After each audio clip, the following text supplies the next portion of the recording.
Leetcode daily challenge.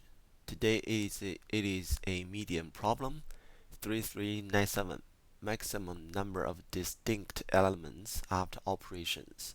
First of all, we can notice that for any given number, there's gonna be a range. Say 1k equals to 2, we're gonna have a range of 5. 1, 2, 3, 4, 5. For any given number, it could be any number in this range after operations, which means we do have 5 possible candidates. The next, for any given number, we do have duplicates. So we don't need to go over all of them one by one, since the same number, the same range, we can only handle it once.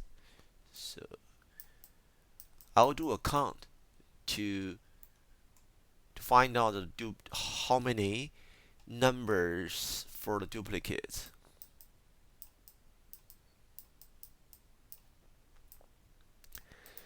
The next, imagine this case.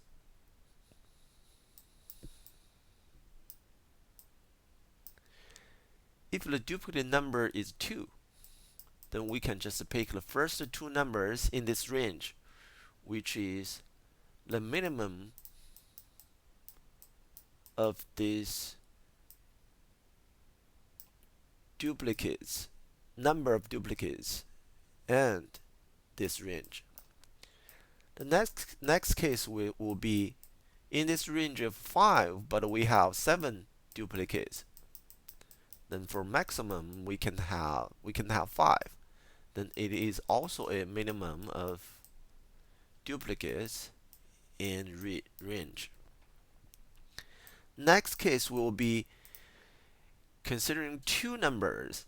The first number have this range.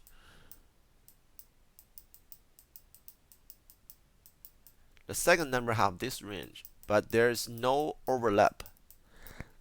In this case, we can just add this up. But some worst case will be there is an overlap. 1, 2, 3, 4, 5, 4, 5, 6, 7, 8. In this case, we can only have 8 possible answers, which means we have get rid of this overlap part. So how do we do this? Imagine we do have a start point. We do have a start point. Start from here for the first number, and we can count how many possible answers we can get from this number in this range. Then we move to the start point to here. Next number, the range is gonna be changed. Instead of start from 4, it will be start from 6. The range will turn from 5 to 3. This will be the whole process how we handle this problem.